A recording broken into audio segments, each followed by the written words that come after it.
মা বলল, তোর বাবা পারে না। তাই মাকে আমি জোরে জোরে দিলাম। মা বলল, আস্তে দাও, ব্যথা পাচ্ছি।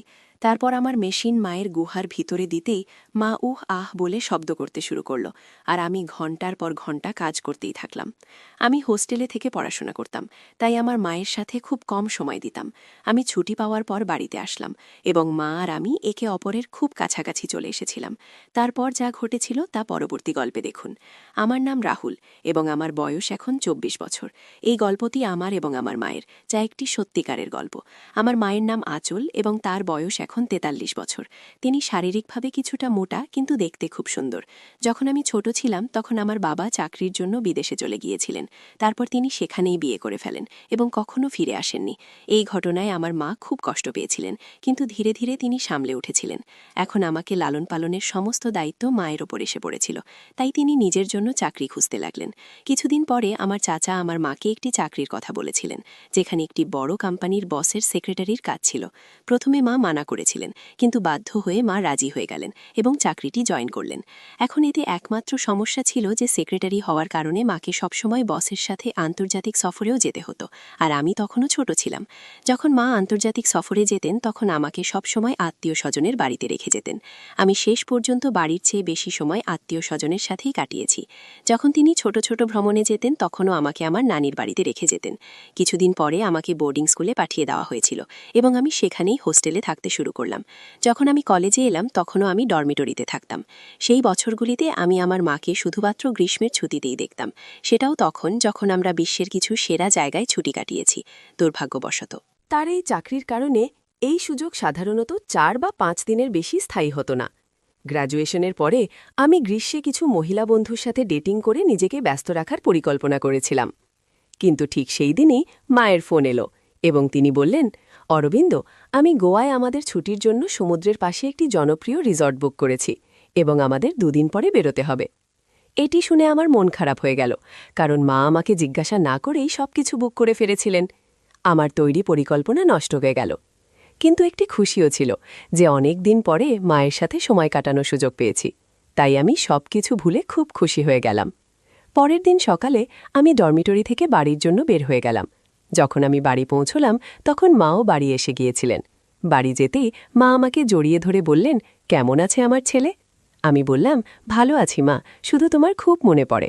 তখন মা বললেন, বেটা, সেই জন্যেই তো তোমার সাথে ছুটিতে যাওয়ার পরিকল্পনা করেছি, যাতে আমরা দুজনেই একসাথে সময় কাটাতে পারি। তারপর আমরা দুজনেই খাবার খেলাম এবং মা বললেন, অরবিন্দ, তোমার প্যাকিং করে নাও, আমাদের কাল সকালে বেরোতে হবে। আমি বললাম, ঠিক আছে মা, এবং আমি আমার রুমে গিয়ে প্যাকিং করে শুয়ে পড়লাম।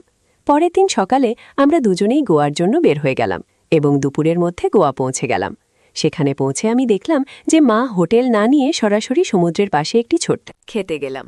রিসর্টে আমরা একটি মার্টিনি এবং সালাদ দিয়ে শুরু করলাম। তারপর লবস্টার এবং অন্যান্য সামুদ্রিক খাবারের সাথে হালকা ফ্রেঞ্চ হোয়াইট ওয়াইন নিলাম।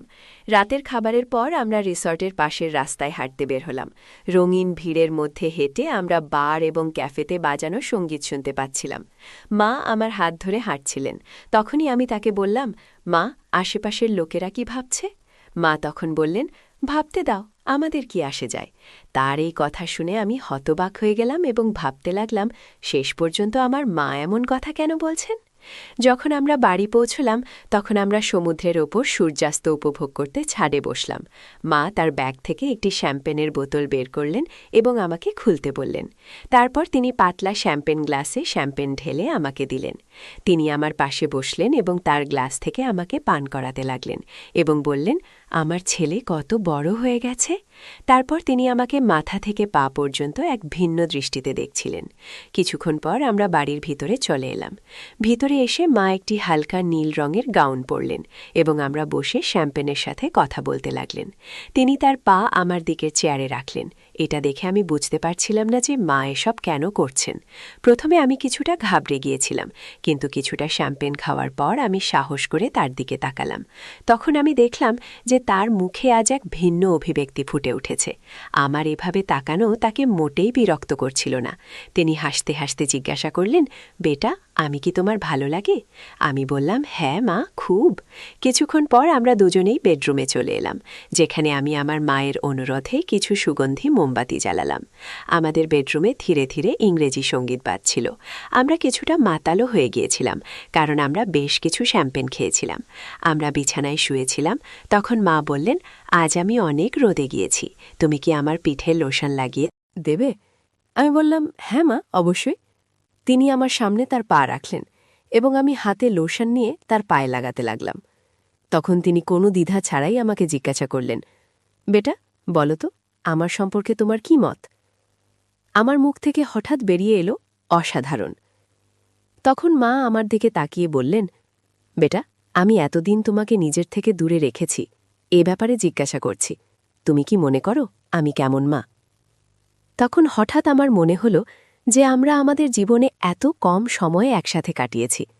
ছোটবেলা থেকে মায়ের কথা মনে করার সমস্ত অনুভূতি আমার স্মৃতিতে ভেসে উঠল।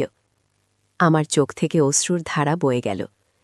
হঠাৎ মা আমার দিকে তাকালেন এবং তৎক্ষণাৎ উঠে আমার কাছে এসে আমাকে জড়িয়ে ধরে বললেন, আমাকে ক্ষমা করে দিও বেটা, আমি খুব খারাপ মা। আমি চাকরির চিন্তায় আজ পর্যন্ত আমার ছেলেকে নিজের থেকে দূরে রেখেছি। তুমি চাইলে আমাকে কোনো শাস্তি দিতে পারো, আমি মেনে নেব।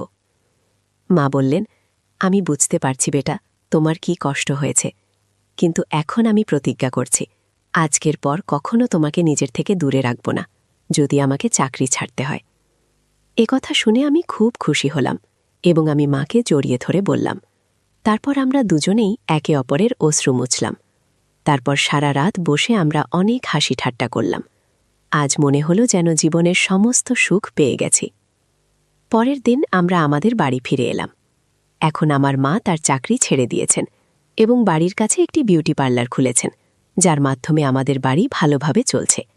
এখন আমরা দুজন মা ছেলে ভালোভাবে জীবন কাটাচ্ছে এবং আমাদের জীবনে খুব খুশি। তাই বন্ধুরা, এটা ছিল আমাদের ছোট্ট মা ছেলের গল্প।